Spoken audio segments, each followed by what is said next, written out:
Seigneur Jésus béni, c'est avec une grande expectative que j'ai attendu ces soirées de service, en ayant confiance que d'une façon ou l'autre, notre Père Céleste nous sourira en nous bénissant. Et chaque fois que j'en ai l'occasion de venir dans ces réunions ici à l'église, avec ce groupe,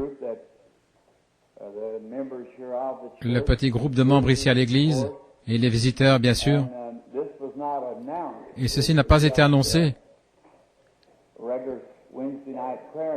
C'est juste une réunion de prière du mercredi soir ordinaire, et j'ai dit, peut-être que ce soir, nous verrons si on peut revenir. Et je me disais que nous allions prendre la relève, peut-être et annoncer cela pour la semaine prochaine. Nous ne pouvons pas faire asseoir tellement de monde ici. Et ce genre de réunions, si Dieu le veut, sont adressées à l'Église, pour le profit de l'Église. Nous sentons qu'on en a vraiment besoin en ce temps-ci, partout. C'est aussi pour l'édification du corps de Christ. Et maintenant, ceci en enseignant, j'ai eu des réunions de guérison pendant 8 jours d'affilée, et puis le fait d'enseigner, ce sera peut-être quelque chose de nouveau.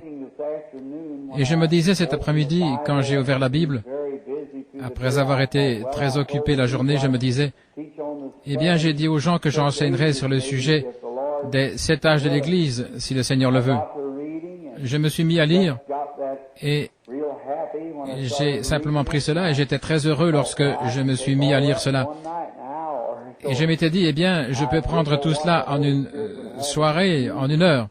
Alors je ne savais pas ce que le Saint-Esprit voulait que nous fassions. Nous n'essayons pas de fixer quoi que ce soit, c'est juste si c'est ta volonté, Seigneur. C'est ce qu'il y a de mieux. Et si c'est la volonté du Seigneur, j'aimerais enseigner ce soir sur les âges de l'Église et demain soir sur la marque de la bête et le soir suivant sur le sceau de Dieu. Et puis samedi, mon frère le concierge me disait il n'y a pas longtemps, il disait si on tenait ça le samedi et le dimanche matin comme d'habitude, quand les étrangers sont parmi nous, eh bien l'Église serait très sale et tout. Ils ont donc suggéré qu'on ait le mercredi, le jeudi et le vendredi, le dimanche matin et dimanche soir. Et j'ai dit, eh bien, ce serait parfaitement en ordre, en ce qui me concerne. C'est donc nous allons essayer, le Seigneur voulant, d'avoir cela le mercredi, jeudi, vendredi, dimanche matin et dimanche soir. Et peut-être dimanche soir, nous pourrons avoir un service de baptême, comme les gens ont déjà demandé à être baptisés. Et nous allons essayer chaque soir de commencer juste à temps, à 7h30, et je monterai sur l'estrade vers 8h, et nous sommes censés quitter le tabernacle à 9h30, le Seigneur voulant. Je sais que vous travaillez et vous avez des engagements respectés. Et maintenant, ces petits messages tirés du livre de l'Apocalypse sont adressés à l'Église. Et je souhaiterais que chacun de vous garde cela à l'esprit, que cela n'est pas adressé à la religion de qui que ce soit, ni dans un autre motif. Il s'agit uniquement, au mieux de ma connaissance, de lire et d'expliquer la parole de Dieu. Ce n'est pas par un motif égoïste, ce n'est pas adressé à quelqu'un, à un individu, à l'Église de n'importe qui, à la religion de qui que ce soit. Et la raison pour laquelle j'aime enseigner sur cette révélation ici au tabernacle, ceci étant ma propre Église, eh bien, je me sens vraiment chez moi, vous savez. Et je veux donner en quelque sorte à mes brebis le genre de nourriture que je pense être nécessaire pour elles. Parfois, les gens doivent y mettre un peu de sel quand la luzerne est un peu moisie, vous savez. Peut-être que cela pourrait faire du mal aux brebis si vous ne le faites pas. Ainsi, de temps à autre, peut-être la luzerne devient un peu moisie à l'église et que des petites divergences surgissent. Je pense un peu de sel, en quelque sorte, c'est une saveur. Ne le pensez-vous pas? C'est pour les empêcher de tomber malades. Ainsi, nous prions que Dieu nous bénira dans ses efforts. Et combien sentent, en tant qu'hommes et femmes tels que nous sommes, j'aimerais que nous examinions demain le sujet « Qu'est-ce que la marque de la bête ?» Il y a beaucoup de choses à ce sujet dans la Bible. Qui l'a et qui l'aura? Et puis ce qui va arriver, il y aura un temps où cela sera. Je ne sais pas, il se peut que ce soit maintenant. Nous allons voir et examiner cela. Il n'y aura que 2 classes de gens sur la terre. Et l'une va avoir la marque par le diable, et l'autre aura la marque de Dieu. Et je pense que comme nous nous approchons de ce temps, nous ferions mieux de nous mettre à examiner pour voir ce qu'est cette chose. En effet, ça ne va pas venir comme quelque chose d'énorme. La Bible dit que cela s'infiltrera si facilement au point de séduire les élus si c'était possible. Nous essaierons donc, Dieu voulant, d'examiner cela demain soir. Maintenant, c'est juste au mieux. Maintenant, apportez votre Bible, votre crayon et du papier, et nous aimerions que vous notiez les Écritures.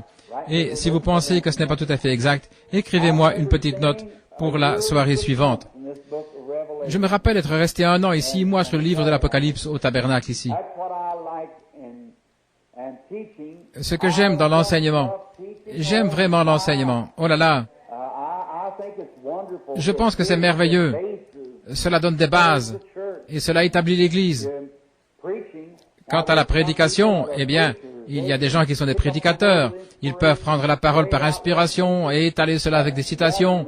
Cela arrose les semences que le docteur a enseignées, voyez-vous. Eh bien, vous devez placer une semence premièrement et ensuite l'arroser. Et l'arrosage vient par la prédication de la parole. Il y a une vaste différence entre un enseignant, un docteur et un prédicateur, voyez-vous. Ce sont 2 différents dons de l'esprit, tout à fait. 2 dons différents de l'esprit. Et je dis cela avec humilité, mais je n'ai ni l'un ni l'autre de ces dons. Mais le mien, comme souvent, c'est prier pour les malades. C'est ce que le Seigneur m'a appelé à faire. Et puis, en ce temps-ci, ça donne de la relaxation à mon esprit d'étudier quelque chose de différent, de ne pas avoir de service de guérison divine, mais simplement enseigner la parole. Et nous nous en tirons bien ici. Je me rappelle, ça fait longtemps que vous me supportez, environ 12 ans là-dessus. Et j'avais l'habitude de dire, pas pour plaisanter, mais l'enseignement est très rude. Je disais, c'est juste comme un homme qui va à table et mange du pain de maïs avec des haricots. Eh bien, c'est bon pour vous, mais vous vous en fatiguez de temps à autre. Et alors vous avez quelque chose de côté, de la crème glacée et des gâteaux de temps en temps, et cela va équilibrer le régime alimentaire. Mais la nourriture à l'ancienne mode va bien vous nourrir, et au moins cela vous donnera un bon départ. Eh bien là-dessus, c'est mon humble avis, nous vivons dans les derniers jours de l'histoire du monde. J'aimerais rendre cela très clair. Maintenant, il se peut que je sois dans l'erreur, je ne sais pas. Personne d'autre ne sait. Jésus a dit, même les anges du ciel ne le savent pas. Il ne le savait pas lui-même. Il a dit, c'est le Père seul. C'est lui seul qui le sait. Mais c'est sûr et authentique qu'il revient. Et je ne peux simplement pas voir autre chose qui reste sinon la venue du Seigneur. Quand je regarde, je vois la nation en faillite, je vois la politique ruinée, je vois les foyers brisés, je vois l'Église brisée. Eh bien, il n'y a rien qui puisse réparer cela par Dieu, c'est tout. En effet, ils n'ont rien d'autre. La moralité de cette nation est ruinée. Et les partis politiques sont en pièces. Eh bien, nous avions placé beaucoup de confiance dans notre politique. Elle est brisée. Il n'y a pas longtemps, un grand homme en Angleterre disait, eh bien, la démocratie, c'est naviguer avec des voiles, mais sans ancre. Il disait, il vient un temps où on se mettra sur des boîtes à savon pour faire la campagne électorale. Eh bien, c'est vrai, mais il ne pensait pas à son Parlement bien-aimé, où c'est toute voile dehors, mais aussi sans ancre, et cela s'envolera aussi, et tous les royaumes de ce monde seront mis en pièces. Jésus régnera et dominera, c'est vrai. Mon espérance ne repose sur rien d'autre que le sang de Jésus et sa justice. Quand tout cède autour de mon âme, il est tout mon espoir et mon appui. Sur Christ, le solide rocher, je me tiens. Tous les autres terrains ne sont que du sable mouvant. Combien je souhaiterais commencer maintenant une réunion d'enseignement de 3 mois afin d'aborder le livre de l'Apocalypse et le rattacher avec Daniel, la grande vision. Combien y a-t-il ici qui restent dans ce petit troupeau, qui se souviennent du temps où j'avais un tableau ici? Je sais que frère Head était là et nous en avions beaucoup parmi vous ici lorsque nous avions le vieux tableau. Eh bien, le livre de l'Apocalypse, comment il est représenté et Daniel se rattache à cela. Ésaïe s'y rattache et tout l'Ancien Testament s'y rattache.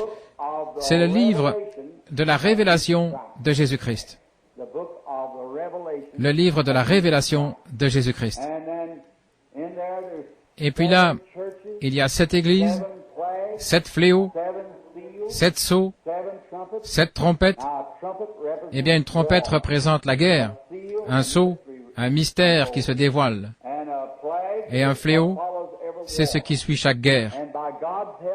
Et avec l'aide de Dieu, avec le livre d'histoire, je peux vous prouver que nous vivons au temps de la 7e trompette ou le 7e fléau, et où le 7e sceau doit être ouvert, et la 7e coupe doit être déversée. Quand la 6e a retenti, on va peut-être l'aborder ce soir d'une certaine manière, vendredi soir, quand la Première Guerre mondiale, eh bien, cette 6e trompette a retenti, exactement comme Dieu avait dit qu'elle retentirait. Exactement du point de vue géographique, cela a suivi le sceau avant cela. Et quand le mystère a été révélé là, que le baptême du Saint-Esprit, et les gens alors, comment l'Église n'a pas progressé, et ceux qui avançaient ont refusé d'entrer dans la lumière et sont retournés en arrière. Et le fléau s'est ouvert à ce moment-là et s'est déversé sur la terre. C'était la grippe, influenza, qui a tué des milliers et des milliers de gens. Et ensuite on est arrivé à cet âge-ci, celui où nous sommes. Et on est juste venu entendre ce que le Seigneur a à dire à ce sujet dans sa parole. Maintenant, ce n'est pas quelque chose que j'ai fabriqué. Je lis simplement comme un journal, directement dans la parole de Dieu. Ainsi, c'est sa révélation directe adressée à l'Église, la révélation de Jésus-Christ à l'Église. Maintenant, avant de lui parler, ou avant que nous parlions de ses écrits, inclinons la tête et parlons-lui juste un instant dans un mot de prière.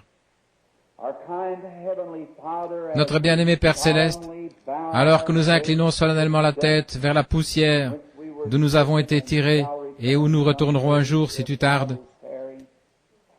nous nous inclinons humblement pour te demander d'être près de nous ce soir et de nous bénir. Je peux ouvrir les pages de cette Bible, mais il n'y a personne qui soit capable d'ouvrir le livre ou d'en rompre les sceaux. Et il est écrit ici, « Celui qui en enlèvera une partie, sa part sera retranchée du livre de vie, et celui qui ajoutera, les fléaux de Dieu seront déversés sur lui. » Père, nous nous rendons compte qu'en tant qu'hommes et femmes mortels assis ici ce soir, sachant que nous sommes des gens qui vont dans l'éternité, ô Dieu, puisse le Saint-Esprit venir, l'auteur de cette Bible, et ouvrir pour nous ces pages, et puisse ton humble et inutile serviteur prêcher comme un homme mortel à des hommes mortels, comme si ceci allait être la dernière réunion de ce côté-ci de l'éternité, la dernière soirée où nous puissions nous rassembler. Et puissent tous les laïcs agir comme si c'était leur dernier sermon. Ô Dieu, ôte toutes les folies, rends-nous sincères, sachant que nous devons répondre au jugement de Dieu un jour. Et notre attitude envers lui et envers sa parole maintenant déterminera notre destinée éternelle. Ainsi, Père, avec des cœurs tremblants, nous venons à toi et nous demandons que le Seigneur Jésus, sous la forme du Saint-Esprit, prenne la parole de Dieu ce soir et la porte à chaque cœur, selon que nous avons besoin, car nous le demandons à son nom. Amen.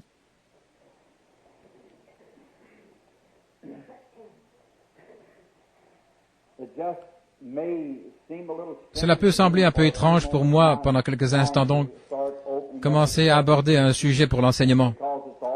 En effet, ça a toujours été sur la guérison divine pendant ces quelques dernières années, et pas sur la prophétie, en aucun cas. Et puis, on entre directement dans la ligne de prière. Et maintenant, ce soir, nous aimerions avoir un arrière-plan du livre nous demandons à Dieu de l'ouvrir pour nous. C'est le livre de la révélation de Jésus-Christ. Ce livre a été écrit vers 96 après Jésus-Christ, selon les écrivains. Et c'était Jean le bien-aimé. Et il avait eu cette vision sur l'île de Patmos. C'est une île dans la mer Égée, une île d'environ 15 miles, quelque chose comme ça de superficie. C'est un endroit vraiment rocailleux, plein de serpents et autres. La nation romaine l'utilisait comme Alcatraz, comme nous l'avons aujourd'hui, un lieu d'exil pour les criminels que le gouvernement n'arrivait pas à contrôler. Et ce livre a été écrit par le dernier apôtre de notre Seigneur Jésus-Christ. Il est admis que c'était le bien-aimé qui posait sa tête sur l'épaule de Jésus, et au sujet de qui il a dit après la résurrection, « Que vous importe s'il reste jusqu'à ce que je vienne ?» Jean est mort étant un vieil homme. Chacun des martyrs a scellé son témoignage de son propre sang. Jean, c'était ainsi qu'a été sa destinée. On l'a attrapé et on l'avait fait bouillir dans une cuve d'huile pendant 24 heures, de l'huile bouillante, et il n'en a subi aucun mal. On l'a envoyé sur une île en tant que sorcier, c'est ce qu'on croyait communément.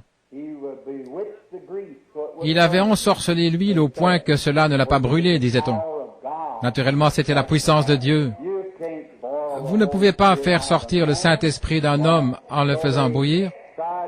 Eh bien, ils ont essayé de faire sortir cela de lui en le faisant bouillir, mais Dieu ne l'a pas permis. Il avait un travail à faire, et avant que Dieu n'ait fini avec son homme, il n'a rien au monde qui pouvait le déranger. Jean étant vieux, les historiens racontent qu'on l'a mené à l'église pour prêcher, et qu'il était tellement vieux que la seule chose qu'il arrivait à dire, c'était « Petits enfants, aimez-vous les uns les autres ». Je vous assure que c'est une très bonne chose à prêcher. « Petits enfants, aimez-vous les uns les autres ». Plus je vieillis dans le ministère, dans ma 21e année, je pense, et plus j'avance, plus je pense au Seigneur Jésus, plus je commence à découvrir que c'est l'amour qui couvre le tout. L'amour de Dieu, déversé dans nos cœurs par le Saint-Esprit. Maintenant, nous allons lire quelques versets pour commencer, et ensuite nous aborderons directement l'enseignement sur l'Église. Et puis, on essaiera d'amener cela à un point où, Dieu voulant, nous pourrons relier cela avec la marque de la bête demain soir. Maintenant, ceci est adressé à l'Église. Mais je vais essayer de parler au moins de l'Église d'Éphèse, la première Église, et de la dernière Église, celle dans laquelle nous vivons maintenant, l'Église de Laodicée. La révélation de Jésus-Christ que Dieu lui a donnée pour montrer à ses serviteurs les choses qui doivent arriver bientôt et qu'il a fait connaître par la voix de son ange à son serviteur Jean. Maintenant, les Écritures nous donnent un point de départ. C'est la révélation. Le mot révélation signifie quelque chose qui est révélé. La révélation de Jésus-Christ qui a été donnée à Jean, et un ange a été envoyé pour attester ou pour signifier cela.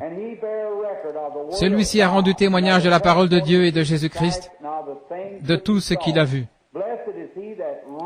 Béni celui qui lit. Combien voudrait avoir une bénédiction? Alors, lisez ceci. Celui qui lit, béni celui et ceux qui entendent les paroles de la prophétie et qui gardent les choses qui y sont écrites, car le temps est proche.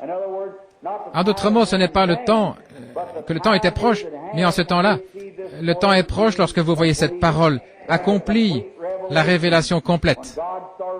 Lorsque Dieu a commencé comme un artiste qui dessine un tableau, il a commencé par jouer ce rôle. Vous pouvez voir cela prendre forme. Et lorsque vous voyez cela au début du livre de l'Apocalypse, vous voyez Jésus-Christ commencer à apparaître dans le tableau. Et à la fin de cela, vous le voyez au complet, assis avec son Église, glorifié. Tous les jours du péché, des troubles et des tentations sont passés, et Christ est assis avec son Église dans les glorieux cieux en haut. Très bien, au verset 4. Jean aux églises. Maintenant, c'est Jean qui parle.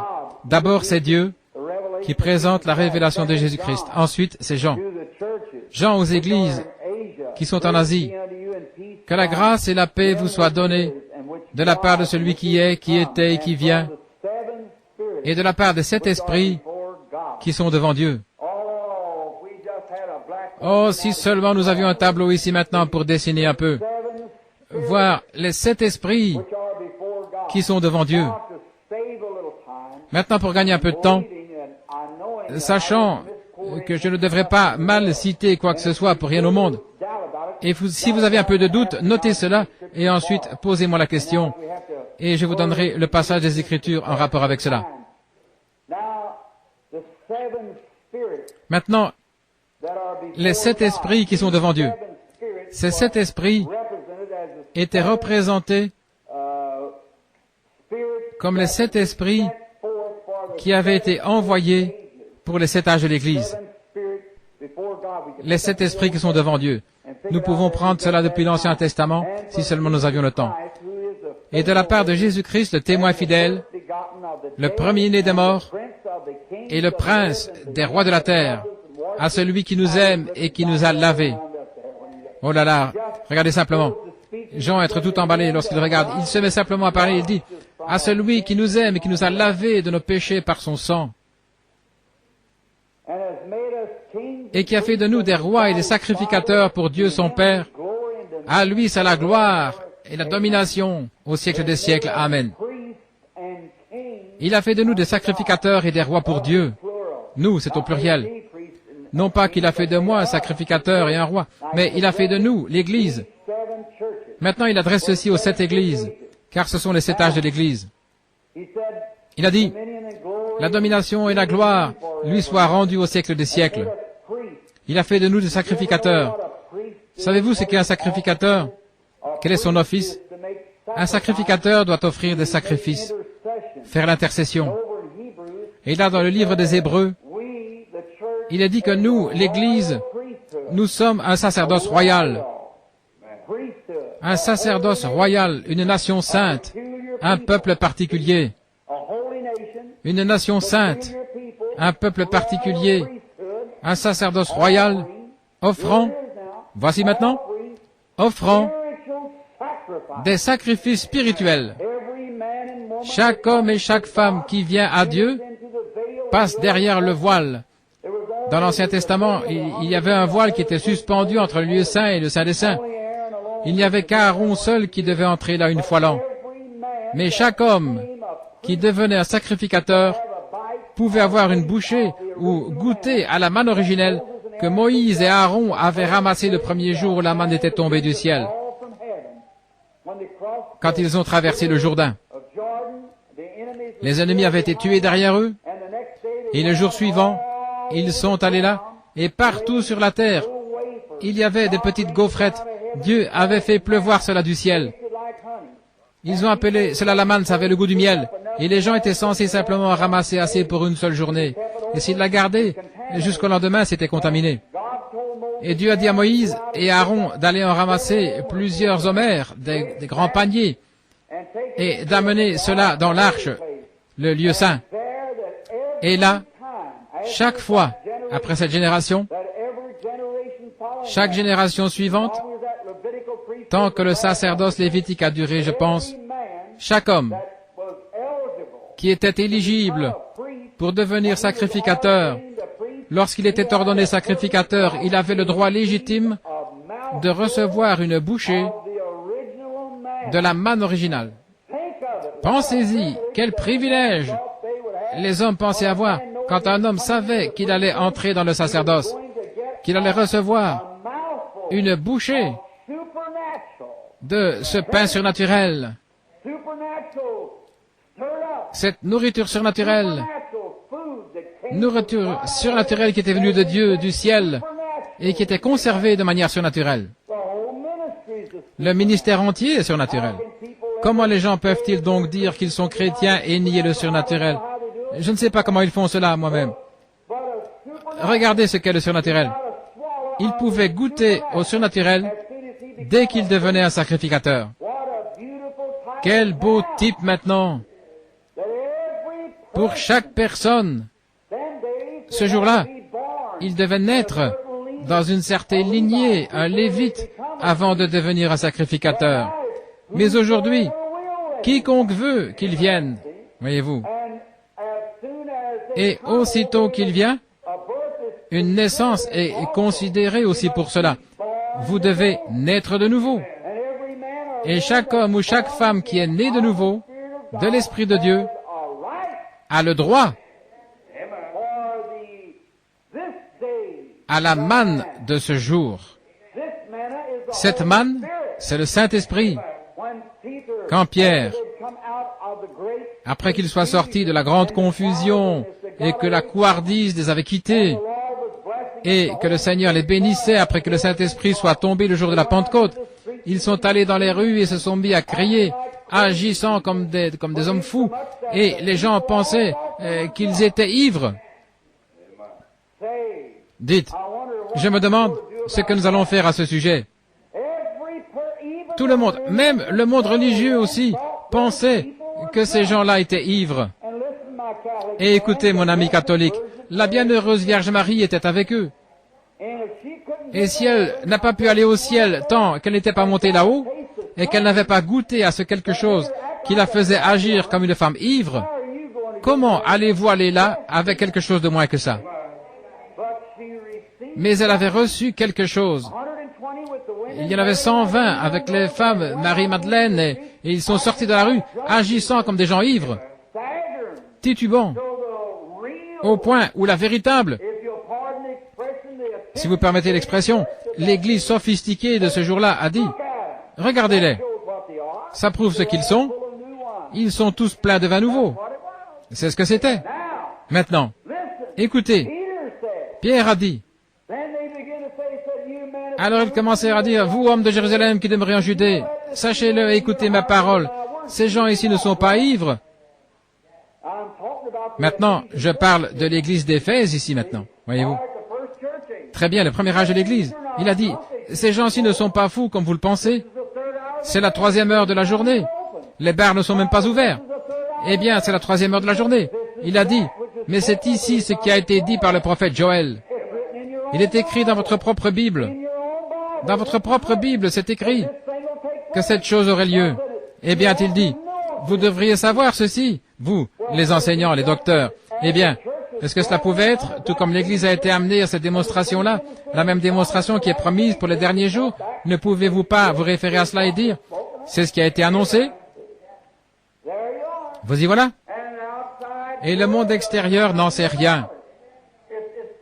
C'est de la folie pour eux. Alors ils ont dit, regardez ça. Et ils ont dit, quand ils ont entendu cela, il leur a dit comment ils avaient crucifié Jésus. Et chaque fois,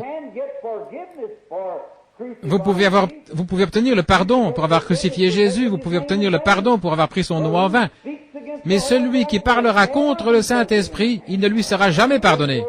Ni dans ce siècle, ni dans le siècle à venir. Et nous sommes dans les derniers jours. Faites très attention. Marchez humblement. Ayez un esprit brisé et contrit, un cœur humble, étant disposé à laisser le Saint-Esprit vous conduire. Amen. Oh là là, les voici. Ils sont tous là-haut, juste des gens. C'étaient des couards quelques heures avant. Ils étaient enfermés dans la chambre haute. Mais quand le Saint-Esprit est venu sur eux et a rempli leur cœur, ils sont sortis dans les rues. Je m'imagine qu'ils ne faisaient pas des choses qui n'étaient pas correctes. Ils étaient là, en train de se réjouir et louer Dieu. Et de manière telle qu'il y avait une manifestation. Ils n'étaient pas tout simplement là à se quereller les uns les autres. S'ils étaient des méthodistes ou des baptistes, s'ils étaient des pharisiens ou sadducéens, ils étaient là à se réjouir parce qu'ils avaient goûté au ciel dans leur âme. Dieu leur avait donné la manne spirituelle. Eh bien, quand Dieu a déversé la manne là dans le naturel, et cela a duré tant qu'ils étaient en pèlerinage, c'est un beau type. Et le jour où ils sont entrés dans la terre promise, la manne a cessé. Et le jour de la Pentecôte, la même chose. Regardez la Pentecôte, Moïse. Ils ont vu que leur ennemi était mort. Myriam s'est emparée d'un tambourin, elle s'est mise à crier, à danser et parcourir le rivage. Et les femmes l'ont suivi faisant la même chose. Et Moïse a levé les bras en l'air et a chanté dans l'esprit. À la Pentecôte, les femmes étaient allées là, titubant, sautant, dansant et faisant des choses comme cela. Pierre s'est levé au milieu d'eux et a dit, « Vous, hommes de Judée, et vous qui êtes en ce jour à Jérusalem, sachez que ces hommes ne sont pas ivres comme vous le pensez, étant donné que c'est la 3e heure de la journée. C'est ce qui a été annoncé par le prophète Joël. Il arrivera dans les derniers jours, dit Dieu, que je répandrai mon esprit sur toute chair. Vos fils et vos filles prophétiseront. Sur mes serviteurs et mes servantes, je répandrai de mon esprit, et ils prophétiseront. Et j'accomplirai des prodiges en haut dans le ciel, sur la terre, des colonnes de feu, des vapeurs, des fumées. Et il arrivera qu'avant le grand jour redoutable de l'Éternel arrive, quiconque invoquera le nom du Seigneur sera sauvé. » Et il a continué de prêcher. Et quand ils ont entendu cela, ils ont dit, « Regardez cet homme-là. D'où lui vient cette instruction? » Certains disaient, il ne sait même pas écrire son nom. La Bible disait qu'il était ignorant sans instruction. De quelle école est-il sorti? D'aucune. Eh bien, comment ceci s'est-il passé? Comment est-ce arrivé? Ils ont remarqué que cet homme citait correctement les Écritures, et nous n'avons jamais entendu quelque chose comme cela avant. Il a dit, repentez-vous chacun de vous, et soyez baptisés au nom de Jésus-Christ, pour le pardon de vos péchés, et vous recevrez le Saint-Esprit, car la promesse est pour vous, pour vos enfants, et pour tous ceux qui sont au loin, en aussi grand nombre que le Seigneur Dieu les appellera. En d'autres termes, cette bénédiction de la manne qui est tombée ici comme elle est tombée dans le passé, elle sera pour cette génération, pour la génération suivante, pour la génération suivante, jusqu'à Jeffersonville en Indiana, et jusqu'aux extrémités de la terre. Et le même Saint-Esprit qui était tombé en ce temps-là, tombe maintenant, avec les mêmes résultats, la même chose, les mêmes personnes. Voyez-vous ce que je veux dire? C'est simplement parfait. Remarquez. À celui qui vaincra, je lui donnerai le pain de vie. Il a dit cela devant l'une des églises. Et il n'aura plus soif, il n'aura plus faim. Il n'aura plus soif. Si jamais un homme, regardez, que votre veste spirituelle soit bien fermée, si jamais un homme ou une femme reçoit une fois réellement le Saint-Esprit, vous ne pourrez jamais l'ébranler. Il sait où il se tient. Vous pouvez venir avec des isthmes et tout. Il marchera directement au milieu de tout ça. Il n'aura plus jamais soif. Il sait exactement qui est son Créateur. Il ne sera jamais confus. Ne le dérangez pas. Il continuera directement de l'avant. Je lui donnerai le pain de la vie. Et il n'aura plus faim, il n'aura plus soif, voyez-vous. Et l'arbre qui est au milieu du paradis de Dieu, il en mangera, voyez-vous, l'arbre. En effet, cet arbre était Jésus-Christ. Et Jésus-Christ étant mort, il est revenu sous la forme du Saint-Esprit. Il est donc ici, la manne qui est mangée dans l'Église. Remarquez. Voici, le verset 6. Et il a fait de nous des sacrificateurs et des rois pour Dieu, un sacerdoce spirituel, une nation royale. L'offrande spirituelle, qu'est-ce? Le sacrifice spirituel, je cite les Écritures, c'est le fruit de nos lèvres, rendant gloire à son nom.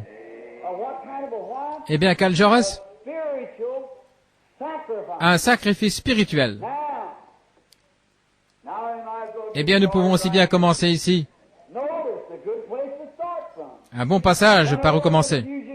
Quand une petite confusion surgit dans l'Église, courez d'un côté à l'autre. Si vous le faites, vous n'êtes certainement pas un sacrificateur. Non, vous priez jusqu'au bout. Des sacrifices spirituels, les fruits de nos lèvres, rendant gloire à son nom. Voyez-vous ce que je veux dire? Eh bien, direz-vous, je n'ai vraiment pas envie d'aller à l'église, mais vous êtes un sacrificateur. C'est votre devoir. Vous devez être là. Eh bien, je n'ai vraiment pas envie de prendre part à ce service. Vous êtes un sacrificateur, offrant un sacrifice spirituel. Non pas donner un coup de main à quelqu'un, comme nous dirions aujourd'hui. C'est tout à fait bien. Je n'ai rien contre cela. Non pas conduire quelqu'un à l'église, c'est tout à fait bien. Je n'ai rien contre cela. Mais il s'agit de vous. C'est vous qui offrez un sacrifice spirituel, le fruit de vos lèvres, rendant gloire à son nom. Lorsque vous voyez un temps arriver où tout le monde blasphème et dit ces choses et fait des choses qui ne sont pas correctes, que faites-vous? Vous éloignez? Vous êtes censé vous tenir là avec un sacrifice spirituel en disant « Le sang de Jésus-Christ purifie de tout péché. Il fait de moi une nouvelle créature en Jésus-Christ. » Tu es fou, mon gars. D'après ce que tu dis, c'est bien. Mais pour moi, c'est la puissance de Dieu pour le salut. Je le crois. Et vous dites que vous croyez dans la guérison divine? Eh bien, je ne crois pas. Vous feriez mieux de demander à notre pasteur. Que pensez-vous de ça? C'est vous qui êtes un sacrificateur. C'est vous la personne. Oui, monsieur, je crois cela, car la parole de Dieu le dit. Croyez-vous au baptême du Saint-Esprit? Oui, monsieur. Comment le savez-vous? Je l'ai reçu. Une bénédiction spirituelle. Le Saint-Esprit qui est descendu sur les apôtres, le même Saint-Esprit descend maintenant. Vous direz, c'était que pour les apôtres? Nous allons régler ça dans un instant, voir si ce l'était ou pas. Très bien. Un sacerdoce spirituel offrant des sacrifices spirituels. Et maintenant, verset 8, ou le 7e. Voici, il vient sur les nuées. Maintenant, laissez-moi m'arrêter ici un instant.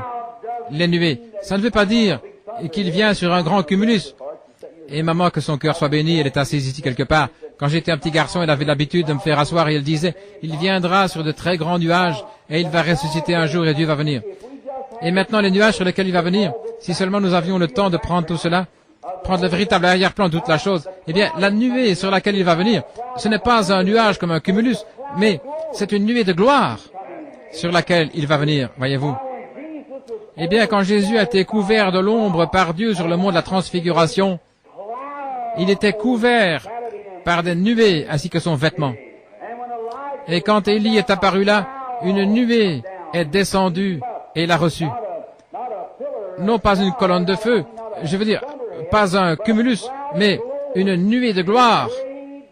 Sa grande et glorieuse présence frappera la terre. Il viendra sur des nuées. Oh, j'aime ça. Les nuées. Il y aura vague après vague de sa gloire sur la terre, et la résurrection des saints aura lieu. Quand ce précieux Saint-Esprit qui a vécu dans leur cœur, et ils sont morts, leurs cadavres gisent là, et les traces de larmes sont sur leurs joues, et des choses comme cela, et ils ont été placés dans un cimetière, et une grande vague de ce même esprit faisant whoosh, vague après vague. Les derniers seront les premiers, et les premiers seront les derniers. Comment cela se fera-t-il? C'est l'ordre de la résurrection. Je ne connaîtrai personne dans la génération avant moi, ni dans la génération après moi. Je connaîtrai les gens de cette génération-ci, et chaque génération passera successivement comme elle s'est éteinte. Les derniers seront les premiers. Assurément, il sera ainsi. Voyez-vous, je reconnaîtrai les miens. La personne suivante, mon papa reconnaîtra les siens. Son grand-père reconnaîtra les siens. Et ainsi, vague après vague après vague. Et les saints se lèveront de partout. Ne sera-ce pas merveilleux? Cela fait que les vieux se sentent jeunes à nouveau. Oui. Remarquez attentivement. Très bien. Il viendra sur les nuées. Et tous les yeux le verront.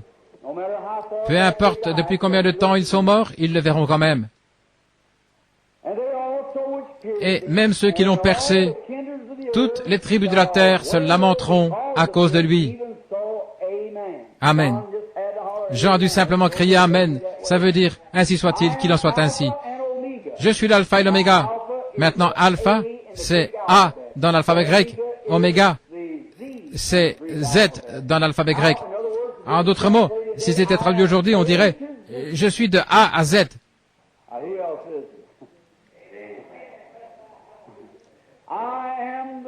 Je suis le premier, je suis le dernier. Je suis de A à Z. Je souhaiterais avoir le temps de parler de la divinité de Christ maintenant même, ce qui serait très approprié pour ce temps-ci, la divinité. Donc au jour où beaucoup de gens cherchaient à faire de lui juste un enseignant, juste un philosophe, ou simplement un prophète, il était Dieu. Soit il était Dieu, ou il était le plus grand séducteur que le monde ait connu. Et s'il était un prophète, son sang était celui d'un homme. S'il était un docteur, un enseignant, son sang était celui d'un homme. Il était Dieu et son sang était divin. Le Dieu Tout-Puissant avait couvert de son ombre la Vierge Marie et il avait créé la cellule de sang dans le sein de Marie.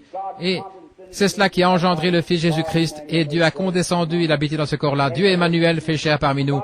Il ôte les péchés. Quand Dieu a créé son premier homme, il l'a créé à son image. Il était un homme spirituel dans Genèse 1, 26. Ensuite, il n'y avait pas d'homme pour cultiver la terre. Après avoir créé l'homme, masculin et féminin, nous allons parler de ceci, sur ces 7 étoiles. Mais il l'a fait à la fois homme et femme, là au commencement, c'est vrai, à sa propre image, et Dieu est esprit. Et ensuite, dans Genèse 2, il n'y avait pas d'homme pour cultiver la terre, alors Dieu l'a mis dans la chair.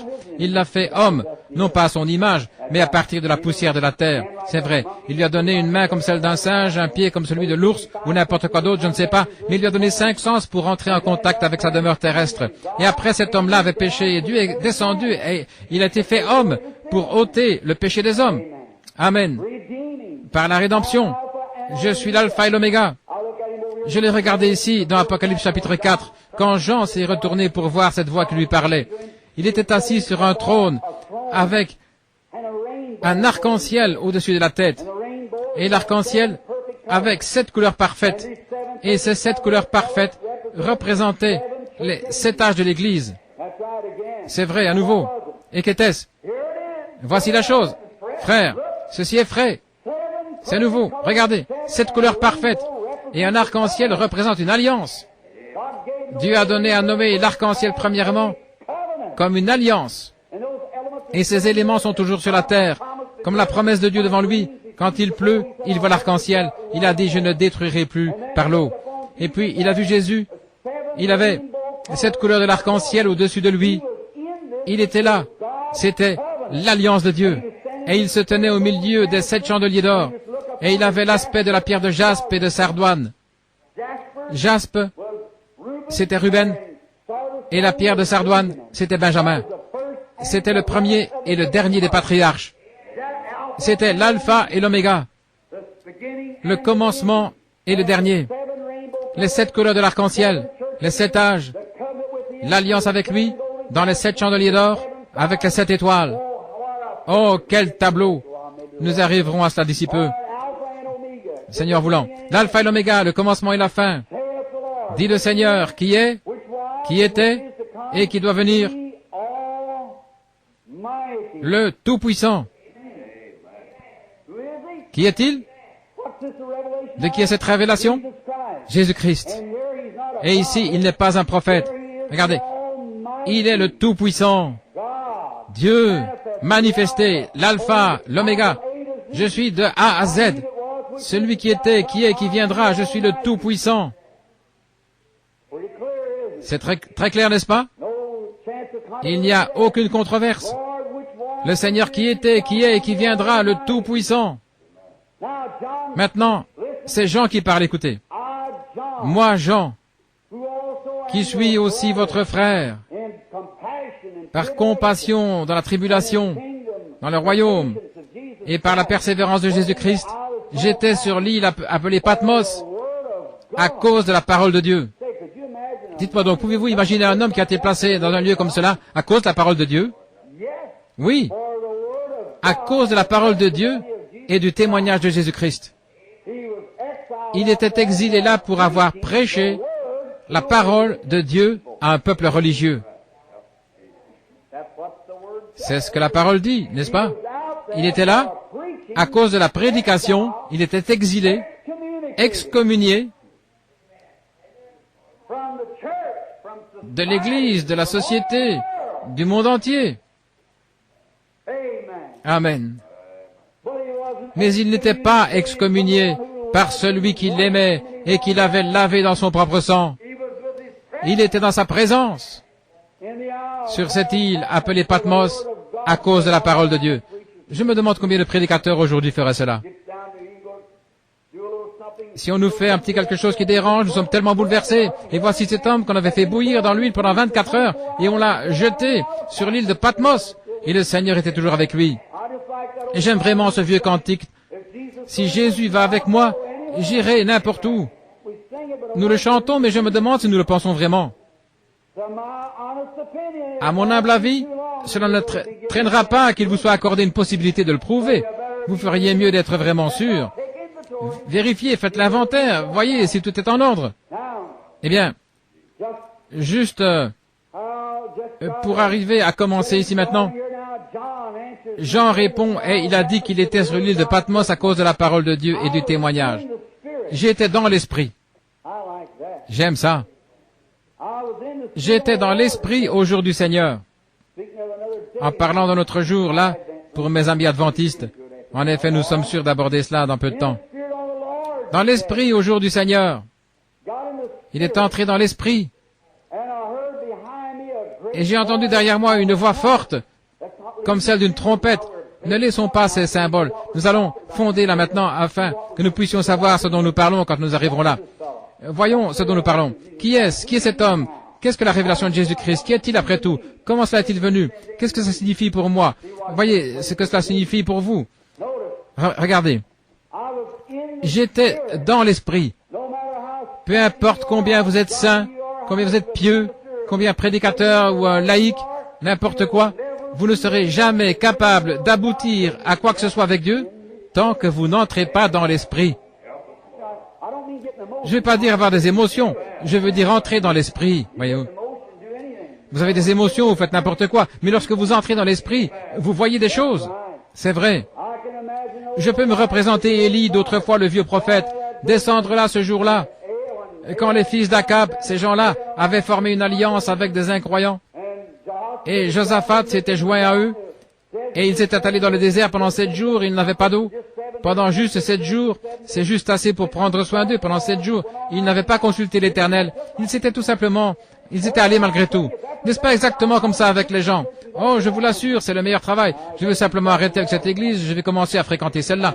Eh bien, vous feriez mieux de consulter le Seigneur à ce sujet, voir ce qu'il en est. Ils étaient allés là, ils se sont rendus compte qu'ils étaient en difficulté. La provision d'eau était coupée. C'est ça le problème avec les églises aujourd'hui. On se met à faire beaucoup de choses, on ne consulte pas le Seigneur, et votre provision est coupée. Vous vous demandez pourquoi vous n'avez pas de bénédiction que vous aviez autrefois, et la puissance de Dieu n'opère pas parmi vous. Peut-être que votre provision a été coupée. Vous savez, quand vous êtes là, parfois je vais au désert, là en Arizona, et je remarque que tous les petits buissons dans le désert vous font mal, cela vous pique.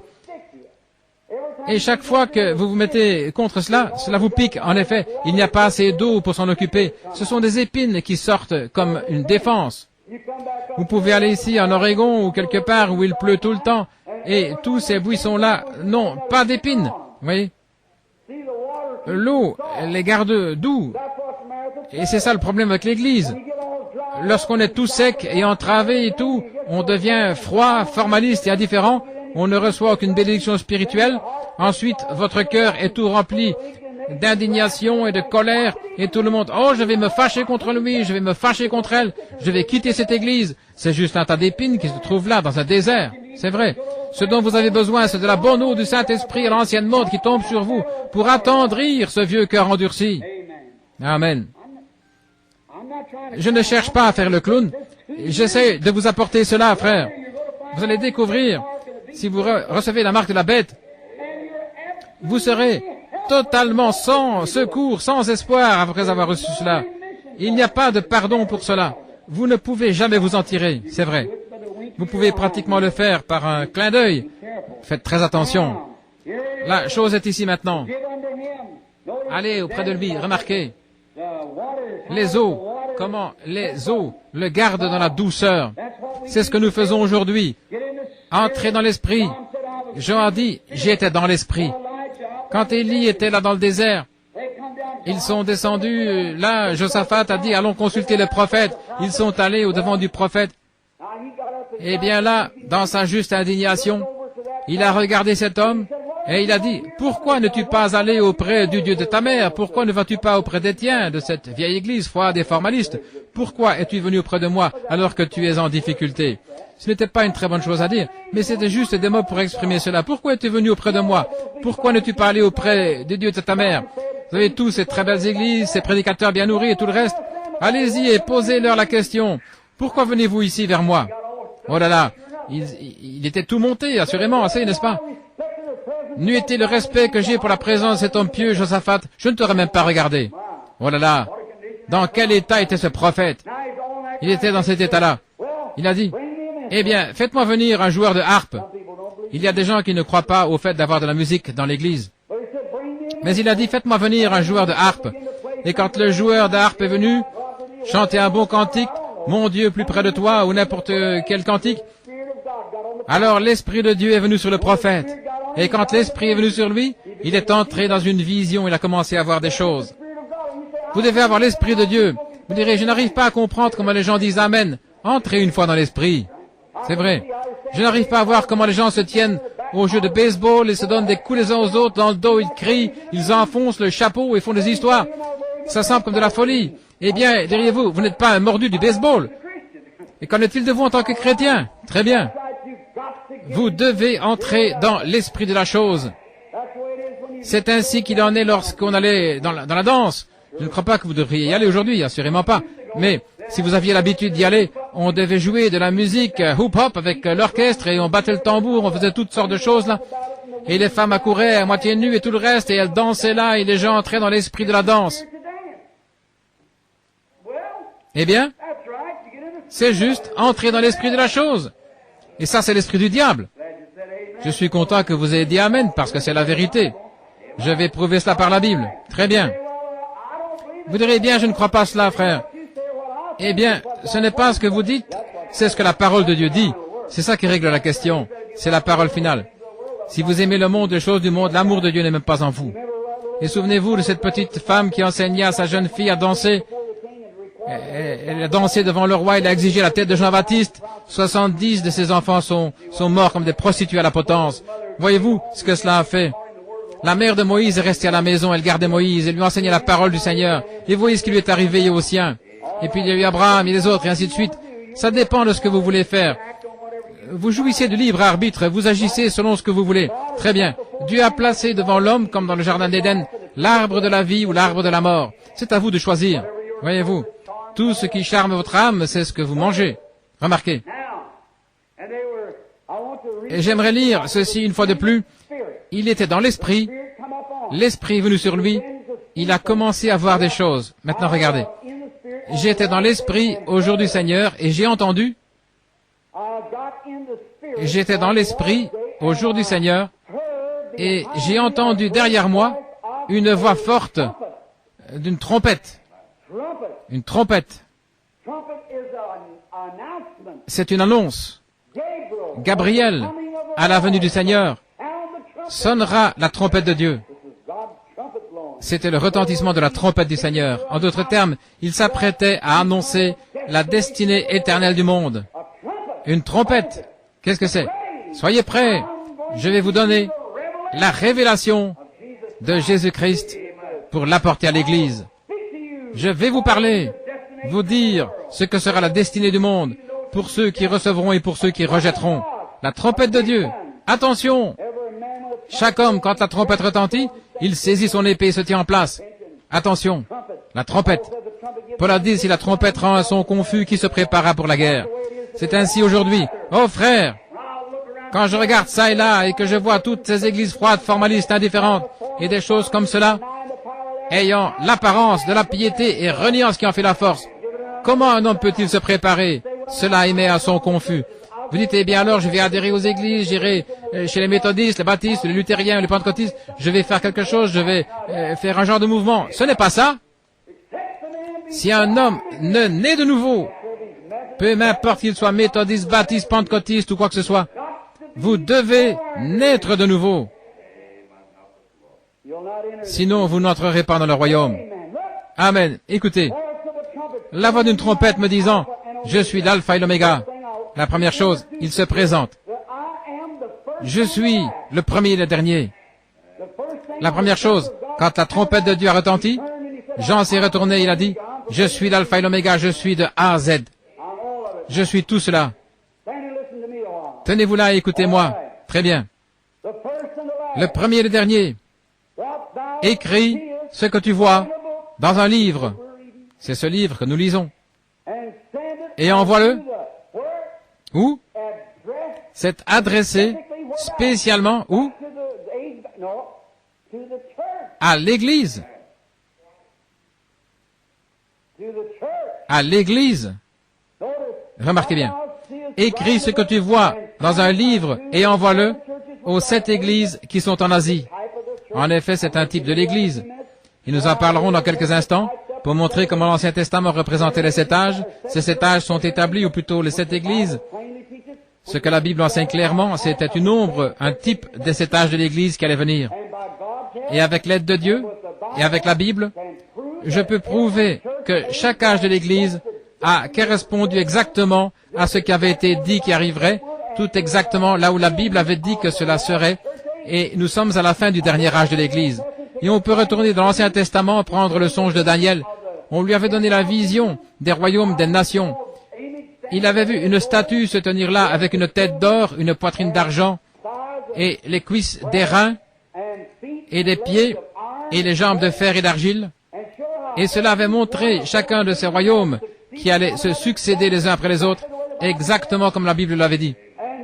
Et regardez, la tête d'or, c'est Babylone. Les Mèdes et les Perses, les Grecs et l'Empire romain. L'Empire romain s'est divisé en 10 royaumes. Rome de l'Orient et Rome de l'Occident et ainsi de suite. Et là, il y avait le fer et l'argile. Ils ne se mélangeront jamais. Les protestants et le catholicisme sous la même domination des nations. Et il a dit qu'ils essaieront même de briser l'un la puissance de l'autre. Ils se marieront les uns avec les autres. Exactement ce qu'ils font aujourd'hui. Exactement. Et ce royaume-là, au jour de ces rois, le Dieu du ciel a détaché une pierre de la montagne sans le secours d'une main, et cela a frappé cette statue au pied, et ça a brisé tous les royaumes des nations. Le royaume de Christ a régné et dominé, et il a grandi, il a couvert la terre, la mer et les cieux. Les royaumes des nations ont disparu comme du chaume, comme la balle dans l'air en été. Quel tableau nous sommes en train de vivre. Et aujourd'hui, vous voyez les catholiques et les protestants se marier, cherchant à briser la puissance. Élevez vos enfants, devoir faire la promesse de les élever de telle façon ou de telle autre façon. Nous en parlerons dans quelques soirées. Remarquez comment ça se passe, comment l'autre, le fort, le fer a dominé l'autre, l'a brisé en pièces et l'a éparpillé. Mais l'agneau est venu et s'est tenu là. Et le peuple saint, en ce jour-là, et comment cette puissance romaine est allée dans chaque nation. Il n'y a pas d'autre puissance sur la terre, et il n'y a aucun autre moyen par lequel peut se répandre si ce n'est par le catholicisme, l'Église catholique dans le monde entier. C'est un tableau merveilleux et grand ici. Maintenant, vous les protestants, gardez encore vos chaussures aux pieds, car frères, vous êtes en plein dedans, et je peux le prouver par la parole de Dieu. Vous êtes en plein dedans, comme tous les autres. Regardez. Le premier et le dernier, écris ce que tu vois dans un livre. Et il lui a dit, écris ce que tu vois dans un livre et envoie-le aux églises qui sont en Asie, à Éphèse, à Sardes, Bergame et ainsi de suite, et à Philadelphie et Laodicée. Maintenant, nous allons nous arrêter dans un instant. Juste voir combien de temps j'ai, parce que j'aimerais prendre cette dernière note clé ici, sur Éphèse, et rattacher cela à Laodicée, et voir si nous ne pouvons pas comparer cela à la même église. Voir si nous ne vivons pas en ce jour-ci. Oh, Église du Dieu vivant, lève-toi et brille. Regardez. Vous ne vous rendez pas compte. J'aimerais pouvoir vous donner un choc d'une certaine façon. Je souhaiterais que le Saint-Esprit entre dans sa glorieuse puissance et vous amène au point où vous pourrez saisir cette Bible et dire, laissez-moi regarder ici. Quand vous verrez les nations qui se disloquent, Israël se réveille, les signes que la Bible a annoncés, les jours des nations sont comptés, encombrés d'horreur. Revenez, ô vous dispersés vers les vôtres. C'est vrai. Le jour de la rédemption approche. Les cœurs des hommes défaillent de peur. Soyez remplis de l'Esprit de Dieu, avec vos lampes nettoyées et bien claires. Levez les yeux, votre rédemption approche. Oh, quel jour! Écris cela et envoie-le aux églises. Eh bien, c'est juste comme Israël, venant dans sa beauté, là, au commencement avec Abraham. Et il passe par les patriarches. Et à l'époque d'Akab, il connaît les âges sombres, l'âge le plus sombre que l'Église ait connu. Ils sortent de là. Et en ce temps-là, Akab avait épousé Jézabel, et celle-ci avait introduit l'idolâtrie dans l'Église orthodoxe. La même chose Le protestantisme avait épousé le romanisme pendant 1500 ans d'âge des ténèbres. C'était l'église de Pergame et il en était arrivé à l'idolâtrie sous la forme du christianisme. Et ils sont entrés dans la tiédeur. Et c'est arrivé jusqu'à nous. Et nous sommes en plein dedans maintenant. Nous sommes dans l'âge tiède. Ne croyez-vous pas cela? Vous qui êtes dans d'autres églises, vous êtes dans un âge tiède. Et vos évangélistes parcourent le pays, à travers le pays, ils prêchent des choses comme cela, et vous n'aboutissez nulle part. Vous les baptistes, vous criez 1 million de plus en 44. Qu'avez-vous eu après les avoir eus? Juste un tas de pécheurs qui sont venus.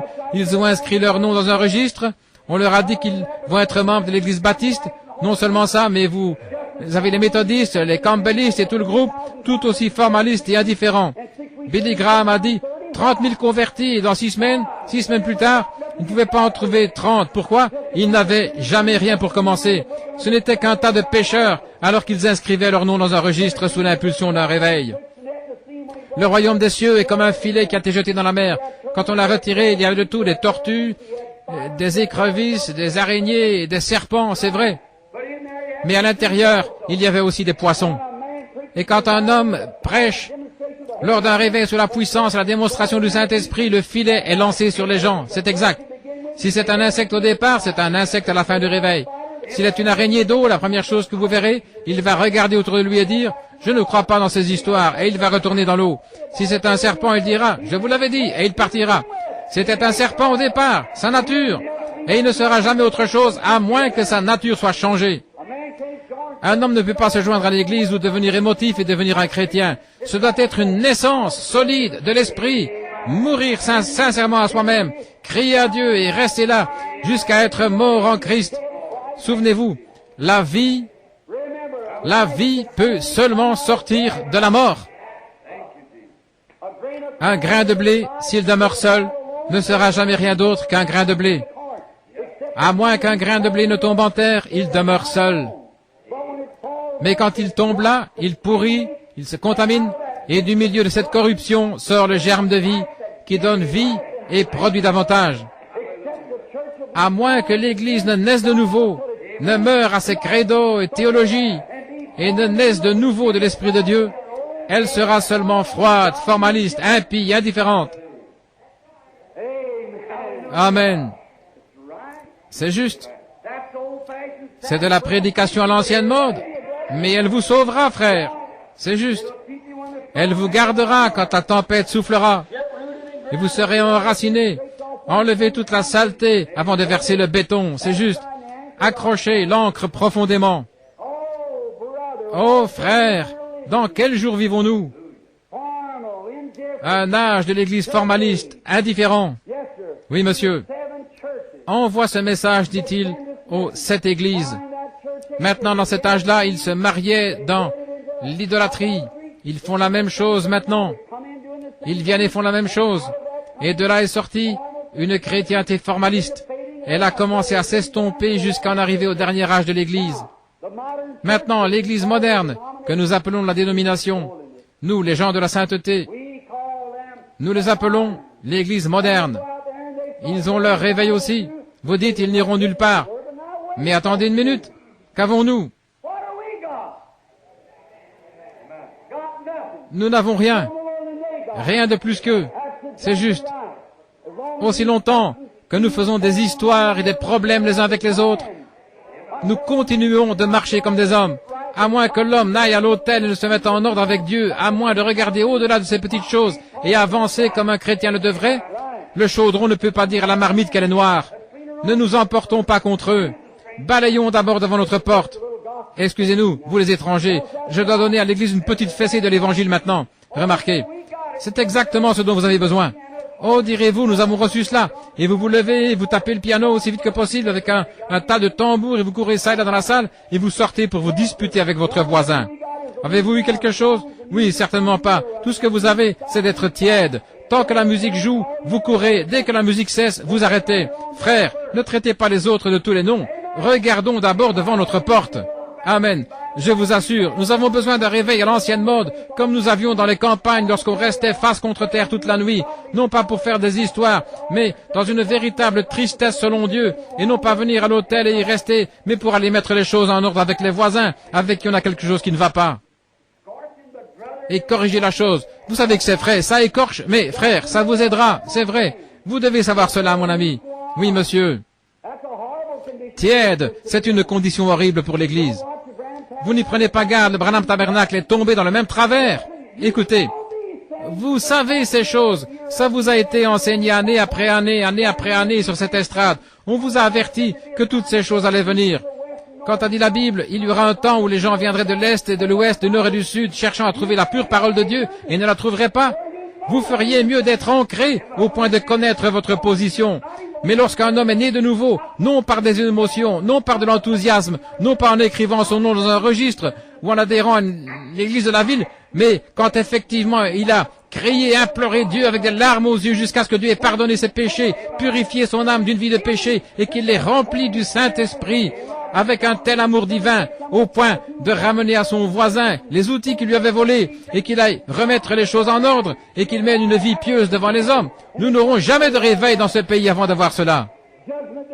Le jugement commence par la maison de Dieu, par la parole de Dieu. Amen. Ce n'est pas un manuel, mais la Bible. Non pas ce qu'une église enseigne selon sa théologie, mais ce que Dieu dit. Alors on aura un réveil, où les grandes puissances, les prodiges, les signes, les miracles et tout le reste se suivront. Nous sommes tièdes. En effet, nous sommes tièdes dans cet âge. Dieu a dit, je vous vomirai de ma bouche. Cet âge de l'Église sera rejeté. Il y aura un reste qui sera sauvé. Vous feriez mieux de vous observer pour voir si vous êtes parmi ce reste. Nous allons en parler dans une minute, Dieu voulant. Remarquez. Et je me suis retourné pour voir la voix qui me parlait. Et m'étant retourné, regardez, j'ai vu 7 chandeliers d'or, ou des porte-lampes, comme il est dit en grec. C'est la première traduction. En effet, on n'avait pas de chandeliers, on avait des porte-lampes. Maintenant, les 7 chandeliers d'or, c'est comme ça que nous les appelons.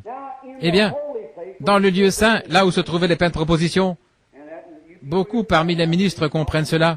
Et vous, les gens au tabernacle, ayant été bien enseignés, les 7 chandeliers d'or, on avait des petites lampes au sommet qui brûlaient de l'huile.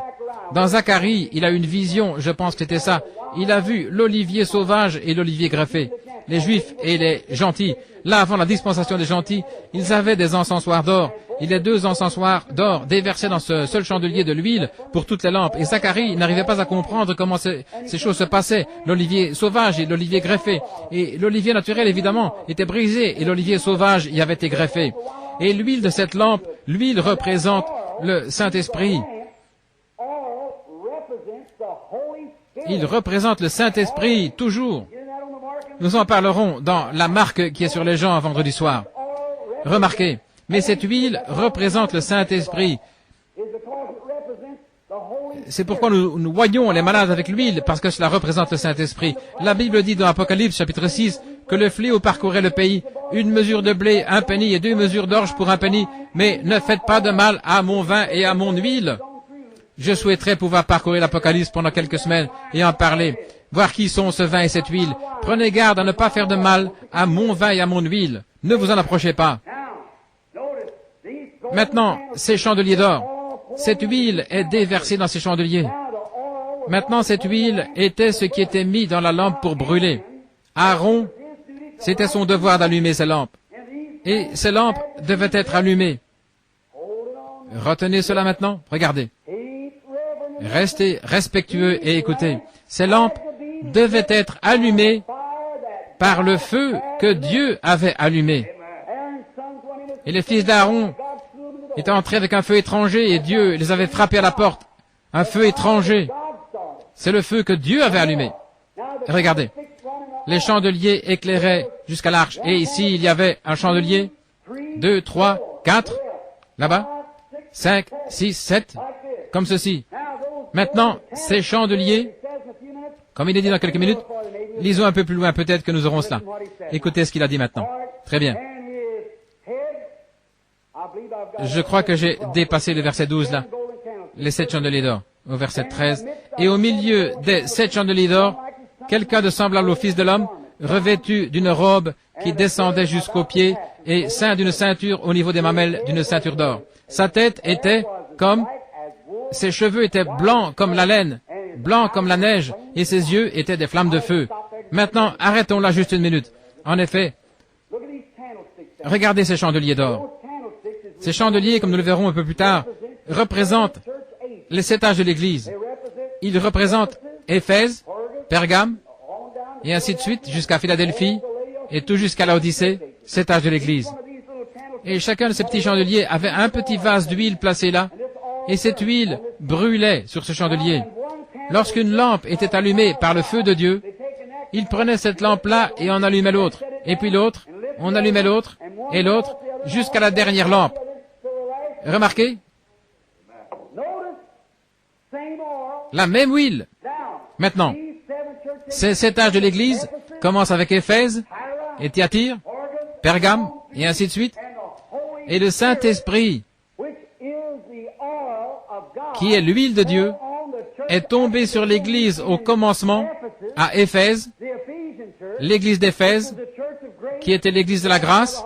Vous les baptistes, vous devriez crier Amen là-dessus.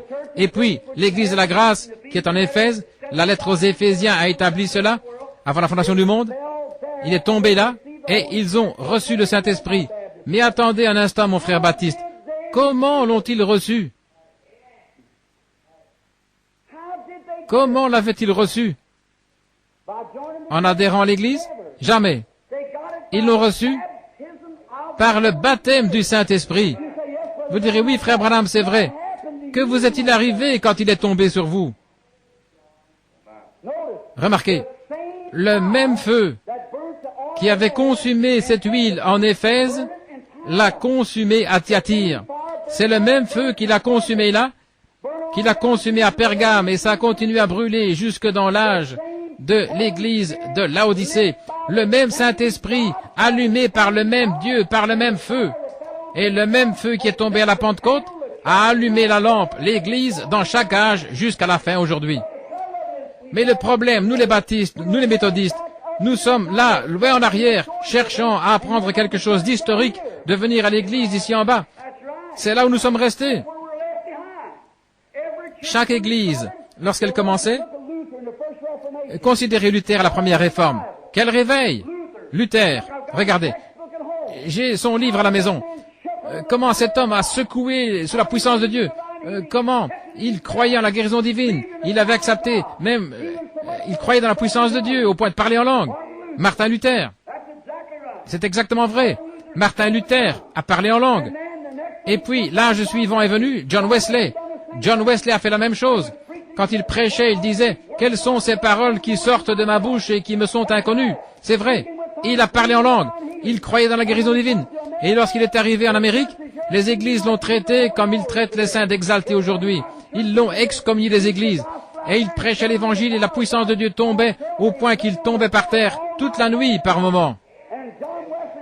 Et dans le livre de John Wesley que j'ai à la maison, un jour il était à cheval pour aller prier pour une femme malade. Et le cheval a fait une chute et s'est cassé la patte. Et il est descendu du cheval, il a pris une cruche d'huile, il a oint le cheval, il est remonté dessus et a continué sa route. Le même feu brûlait là. Mais vous avez ramené cela à des rites de quelque sorte, et le Saint-Esprit a continué à avancer. C'est exact. Et dans l'église méthodiste, ils ont quelque chose. Leur livre dit qu'ils avaient des secousses. Et ils commencent à marcher, ils s'agitent et font des bonds, et ils agissent ainsi. Dans leurs réunions sous tente, les méthodistes.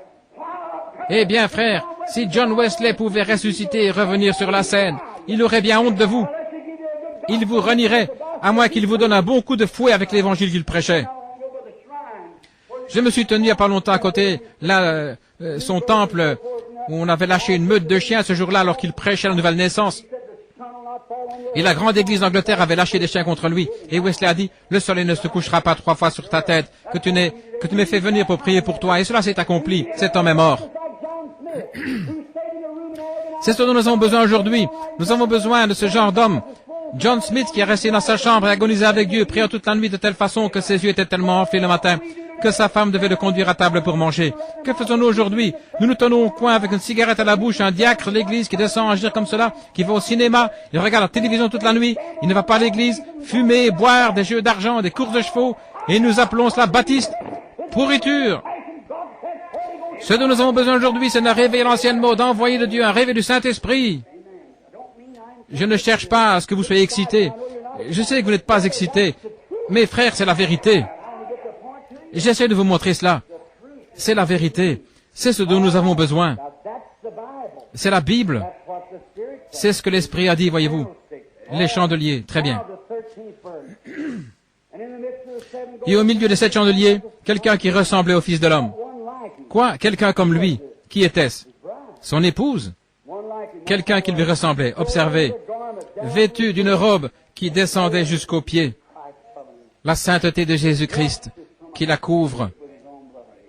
Il nous a lavés de nos péchés dans son propre sang. Revêtu autour des saints, pas un homme, une femme, d'une ceinture d'or. L'évangile détenant la puissance et la gloire de Dieu sur le corps de Christ. Oh, quel beau tableau nous avons considéré ici. Regardez, jusqu'aux pieds et avec une ceinture d'or autour de la poitrine. Sa tête et ses cheveux étaient blancs comme la laine, comme la neige. La justice, la sainteté, ce que le blanc représente.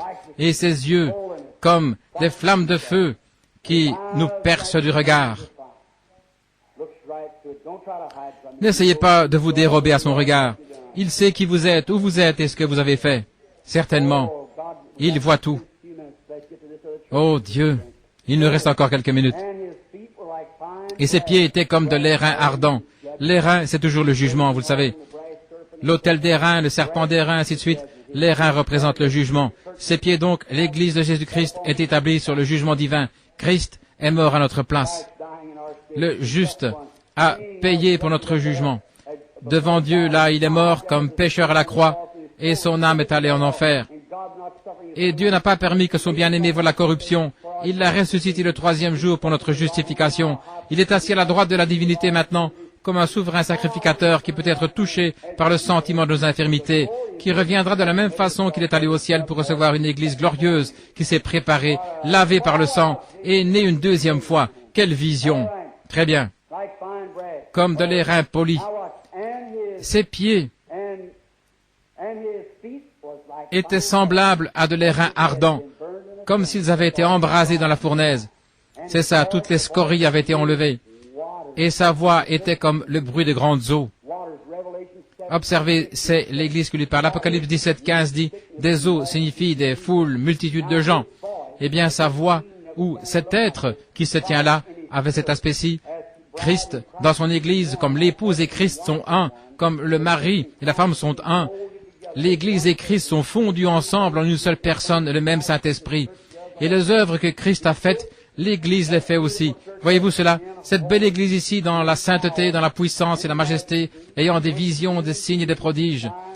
Tout exactement comme il avait ici sur la terre, rendant toute la gloire à Dieu, disant, « Je ne fais rien à moins que le Père me le montre. » Mais il me l'a montré, et voici, et ils viennent voir ses œuvres accomplies.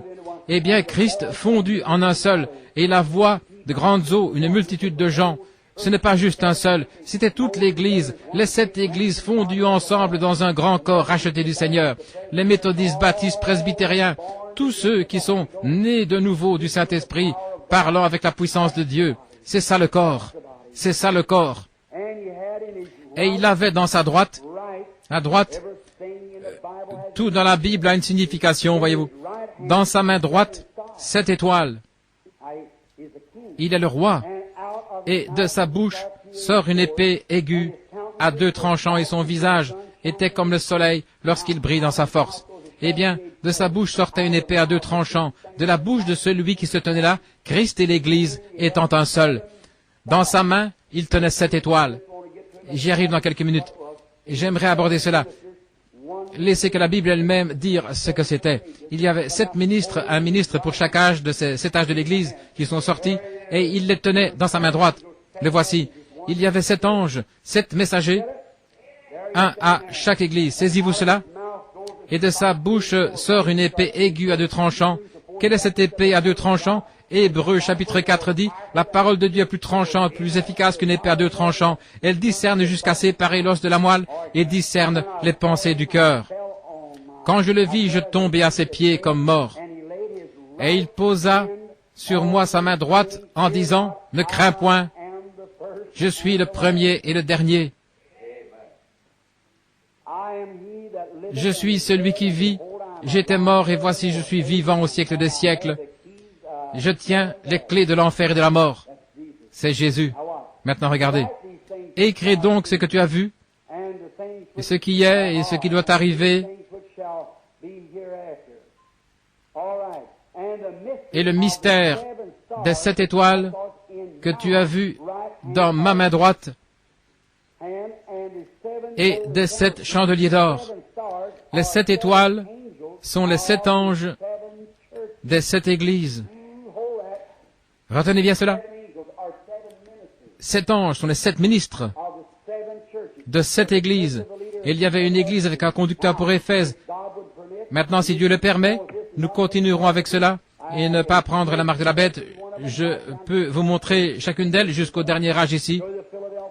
L'église de Philadelphie, c'était les méthodistes, et avec John Wesley, vous montrez l'église de Thyatire, aussitôt après Pergame, c'était Martin Luther, et continuez ainsi pour chaque âge, et vous montrez chacun des âges, comment cela est venu, et le message qui était apporté, et qui était établi sur la terre. Et continuez jusqu'au dernier message d'aujourd'hui, là où Dieu a envoyé un ange du ciel, et son serviteur confirmé, il a envoyé un message à chacun. Ceci ne sera pas une église, ce ne sera pas une organisation dans les derniers jours. En effet, Dieu a déjà mis lui-même l'organisation sur l'étagère, et vous en êtes conscient. Et attendez qu'on termine demain soir avec la marque de la bête. Et les 7 chandeliers d'or que tu as vus sont les 7 églises. Et les étoiles, il tient chaque étoile. Maintenant, regardez, pouvez-vous juste vous arrêter une minute? Je sais que j'ai environ 12 minutes pour aborder cela ici, et j'aimerais en arriver à ce chapitre. Et si je n'arrive pas à lire autre chose, j'aimerais que vous saisissiez ceci. Une étoile était un ministre loin de l'esprit d'en haut. Savez-vous ce que vous représentez une étoile dans le ciel, et que chaque étoile du ciel vous représente? Savez-vous que Dieu avait dit à Abraham que sa postérité serait comme les étoiles du ciel? Premièrement, ils étaient comme le sable de la terre, et ensuite, dans la résurrection, ils étaient des étoiles dans le ciel, innombrables. Savez-vous cela? Savez-vous que Jésus était l'étoile brillante du matin, l'étoile la plus brillante de toutes les étoiles du ciel? Alléluia! Lorsque je pense à cela, mon âme bondit de joie. Le voici, là, à sa ressemblance, dans sa présence. Nous serons assis un jour, lorsque les choses de cette terre auront passé. Mais écoutez, un autre passage des Écritures me vient à l'esprit. Daniel a dit, quand il a dit « Celle », lorsqu'il a vu cet ange descendre avec un arc-en-ciel au-dessus de la tête, posant un pied sur la terre et un pied sur la mer, il a levé la main à jurer par celui qui vit au siècle des siècles. Lorsque cette voix en fait retentir, les 7 tonnerres ont fait retentir leur voix, il a dit « Celle cela jusqu'au dernier jour ». Il a dit « Mais lorsque ces mystères sont accomplis, quand ceci sera révélé à l'Église, il a juré par celui qui vit au siècle des siècles qu'il n'y aurait plus de temps. » Écoutez ce qu'il a dit là. Il a dit « Va ton chemin, Daniel, scelle le livre. » Voyez-vous? Car toi tu te reposeras et tu te relèveras dans les derniers, dans ton lot. Mais plusieurs, ceux qui auront amené beaucoup à la justice, brilleront plus que les étoiles pour toujours. Vous y voilà. Des étoiles, 7 ministres pendant cet âge de l'Église. Cela fait 2000 ans. Depuis les 2 premiers 1000 ans, il y a eu la destruction antédiluvienne. Le deuxième 2000 ans, c'était la première venue de Christ. Le troisième 2000 ans, ça fait le 6e, c'est la deuxième venue de Christ, et le millénium, la fin, le repos du 7e jour. Pouvez-vous me supporter encore quelques minutes? Et je ne voudrais pas vous épuiser, mais je vais lire rapidement maintenant. Et à l'ange, écoutez, il parle directement maintenant. Nous allons aller jusqu'à Pergame, et je vais dire jusqu'à Laodicée, et ensuite nous terminerons. Demain soir, nous partirons à partir d'ici avec la marque de la bête. Écrit à l'ange d'Éphèse, la première. Regardez, quand Jésus se tenait avec la main tendue, voici une petite chose que je ne voudrais pas oublier. Écoutez, il se tient au milieu, au centre des 7 chandeliers d'or. Maintenant, si je me tenais ici et que le chandelier se trouvait là, voici une de mes mains et voici une autre main dans la forme de la croix, car c'est à travers la croix qu'il a amené l'Église. Il se tient ici et l'arc-en-ciel au-dessus de sa tête comme une alliance. J'ai conclu mon alliance avec l'Église par Abraham, par sa postérité, tous ceux qui ont été appelés. Mon frère qui a reçu Christ l'autre soir, il me dit, ne me pousse pas, Bill. Il a dit, quand Dieu me parlera. J'ai dit, tu ne peux venir à moi qui ne t'appelle. Nul ne peut venir à moi que mon Père ne l'appelle. Quelqu'un peut faire quelque chose, il peut vous attirer. Ça, c'est quelqu'un. Mais lorsque Dieu vous appelle, vous viendrez, voyez-vous. C'est vrai. Nul ne peut venir à moins que le Père ne l'attire. Il se tient là, ayant l'aspect de la pierre de jaspe et de sardoine, le premier et le dernier. Benjamin et Ruben, les 12 patriarches. Et comment la Bible, tout s'emboîte parfaitement, tout est parfait. Remarquez comment il se tient là. Observez ce qui se passe. Il a dit qu'il était l'alpha et l'oméga, le commencement et la fin, celui qui était, qui est et qui viendra. Et il avait dans sa main droite, maintenant, les 7 étoiles. Et il a commencé à Éphèse. Et il commence à allumer le chandelier. Il l'a allumé là. Ensuite, l'âge suivant, nous voyons l'âge de l'église suivante, cela commence à diminuer. L'église suivante, ça diminue un peu plus, et ainsi de suite, jusqu'au 4e âge de l'église. 1500 ans d'âge sombre. Et vers 1500 environ, cela devient tellement sombre. Ils étaient tellement éloignés, c'était pratiquement éteint. Et remarquez, chacun de ces âges de l'église, il lui a dit, tu n'as pas renié mon nom. Tu n'as pas renié mon nom. Lorsqu'il arrive de l'autre côté, après les âges sombres, il dit, tu as un nom par lequel tu vis, mais tu es mort. Elle s'était organisée. Elle avait pris un faux nom. Vous verrez demain soir qui est l'Antéchrist. Il a un faux baptême. Il vous fait croire que c'est le baptême du Saint-Esprit. Il a un faux baptême d'eau, certainement, qui n'est même pas scripturaire. Il a toutes ces choses, juste assez d'imitation pour être rusé et séducteur. Observez d'où cela est venu. Directement de là, cela a commencé. C'est venu de cet autre côté-là. Ensuite, il a dit, tu as peu de lumière, Luther. Ensuite est venu Wesley. Comment c'était dans son âge, cela a commencé à s'éclairer. Ensuite, entre cet âge et le dernier âge, il a placé une porte ouverte. Il a placé une porte ouverte pour ceux qui voudraient entrer. Ensuite, il a dit, elle est tombée dans une condition tiède, et il a vomi de sa bouche. Puis il a pris un reste, et la résurrection a eu lieu, et il est parti avec eux. C'est vrai. Et le voici se tenant dans les chandeliers d'or. Maintenant, écrit à l'ange de l'église d'Éphèse. Voici ce que dit celui qui tient les 7 étoiles dans sa main droite, celui qui marche au milieu des 7 chandeliers d'or. Je connais tes œuvres. Rappelez-vous que vous n'êtes pas oubliés. Je connais tes œuvres, ton travail et ta persévérance. Et je sais que tu ne peux pas supporter les méchants. Et vous supportez n'importe quoi de mal et vous appelez ça la religion. Eh bien, nous fréquentons l'église, nous sommes aussi bons que les autres. Ils retournent directement à la maison, restent à la maison le mercredi soir à regarder la télévision. Vraiment les puits de l'enfer.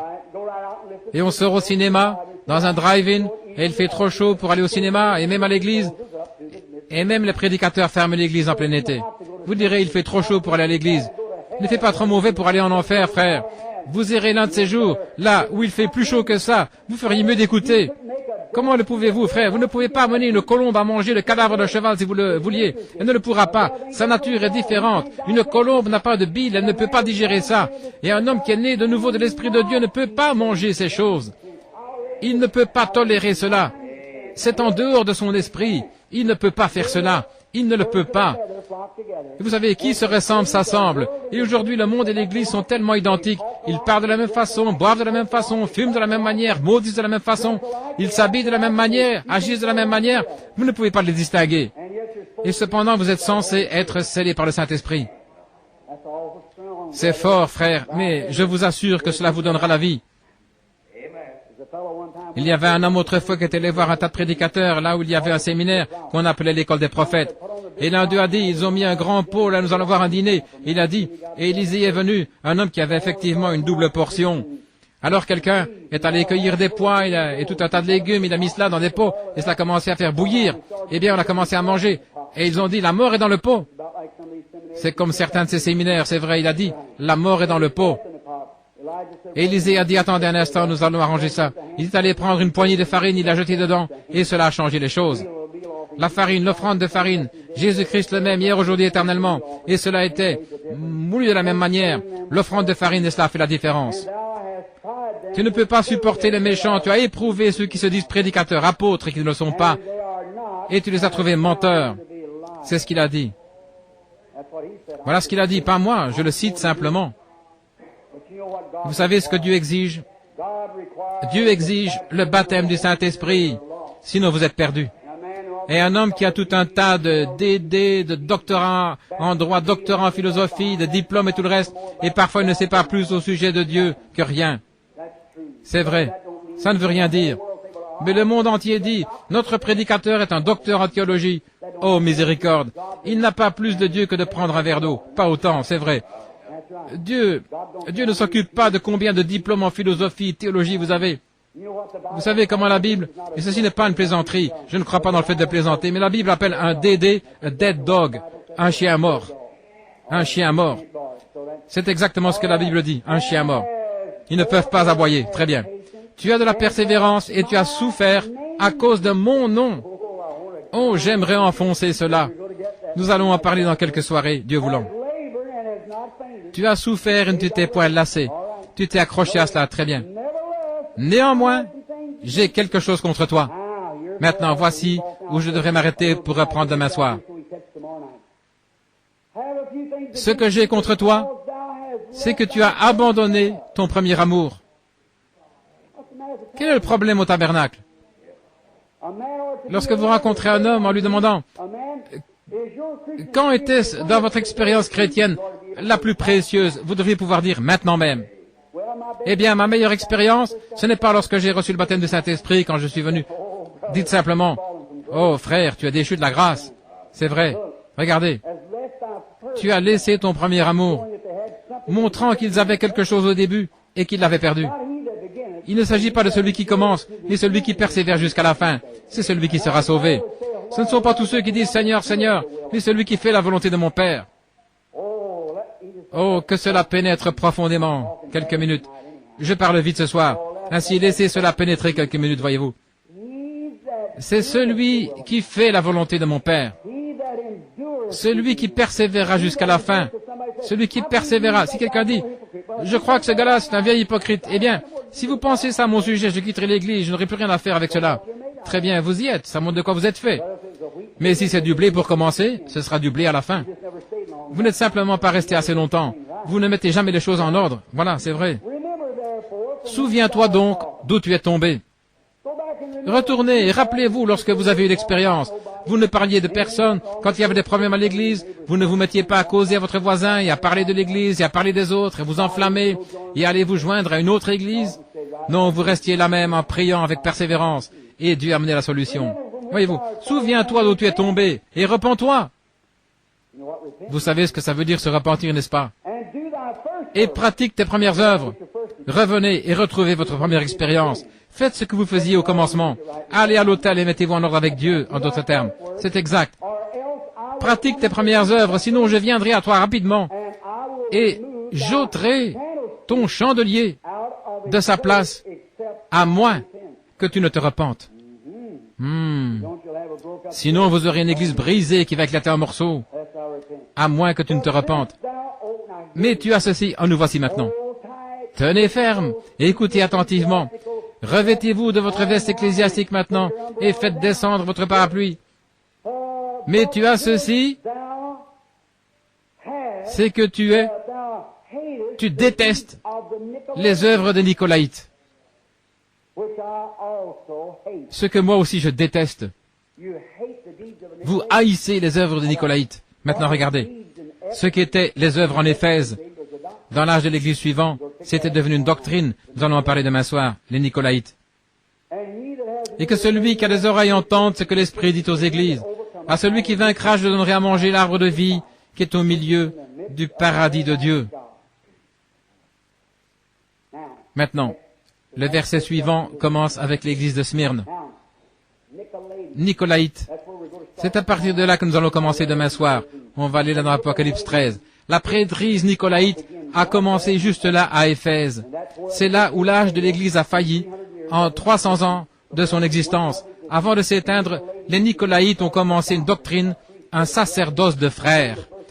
Et cela a commencé avec Nicolas, qui était un des apôtres. Dans Acte 6, je pense au verset 5, là où ils ont choisi des diacres. Et ils ont pris celui-là qui était Nicolas.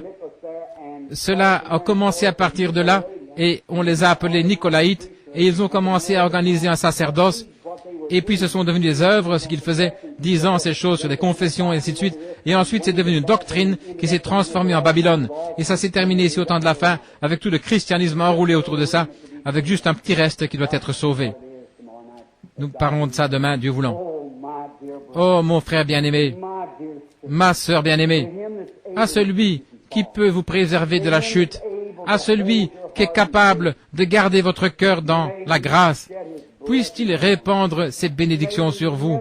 Puissiez-vous ne jamais oublier que nous vivons dans les derniers jours du dernier âge de l'Église, où il a été prédit que ce serait un âge de l'Église tiède, juste des gens en demi-teinte. Ne venez pas à moitié. Venez effectivement à Christ de tout votre cœur. Je ne vous dis pas à quelle Église adhérer. Dieu ne vous demandera jamais cela lors du jugement. Non, non. Il ne se préoccupe pas de l'Église à laquelle vous appartenez. Il vous veut, vous, en tant qu'individu, et vous devez naître de nouveau et recevoir le baptême du Saint-Esprit. Sinon, c'en est fait de vous. Vous ne faites que jouer à l'Église. Vous ne faites qu'imiter jusqu'à ce que vous ayez vraiment l'expérience de la nouvelle naissance. Et maintenant, celui qui se tenait là, les 7 chandeliers d'or, au cours de cet âge de l'Église, le même Saint-Esprit qui a allumé cette Église-là, a allumé celle-ci. Et maintenant, il y a des imitateurs dans cette Église-là, ce sont les Nicolaïtes, et ainsi de suite dans chaque âge de l'Église, des imitateurs, jusqu'à ce qu'on arrive ici à cette grande conglomération d'organisations.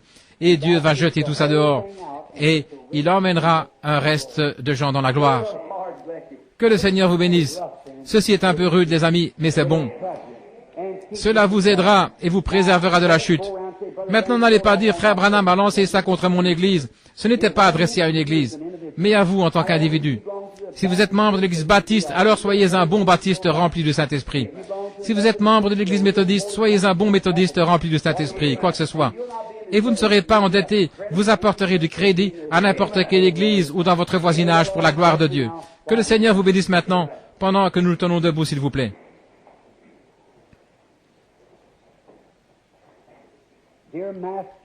Bien-aimé Maître de la vie, après la lecture de ta parole, nous sommes dans l'étonnement,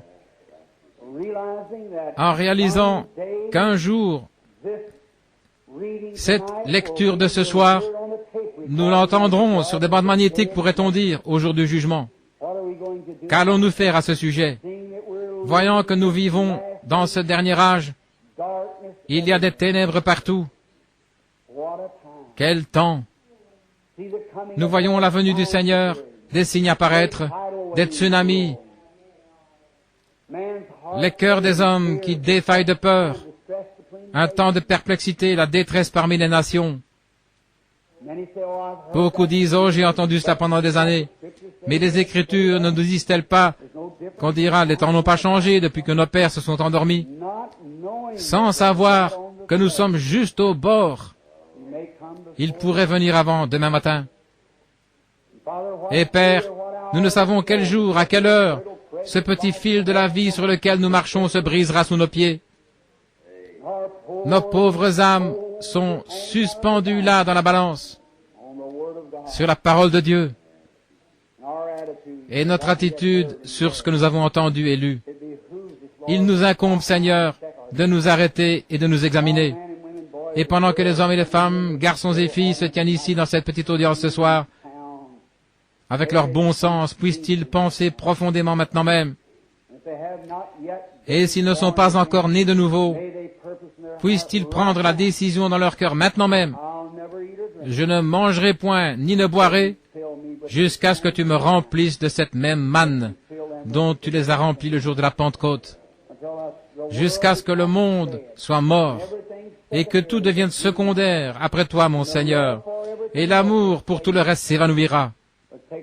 Mais ôte tout l'amour du monde de moi, et laisse-moi à partir de maintenant être entièrement à toi. Accorde-le, Seigneur. Sois avec les gens qui retourneront à leur foyer respectif.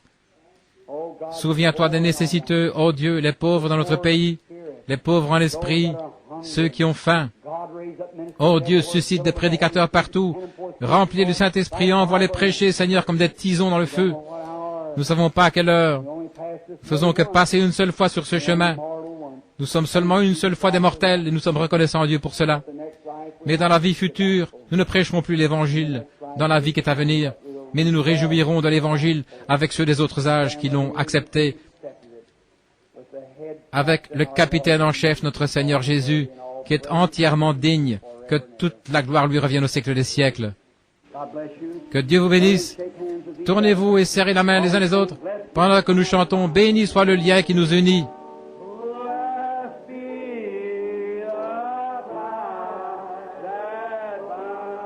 Béni soit le lien qui unit nos cœurs dans l'amour chrétien.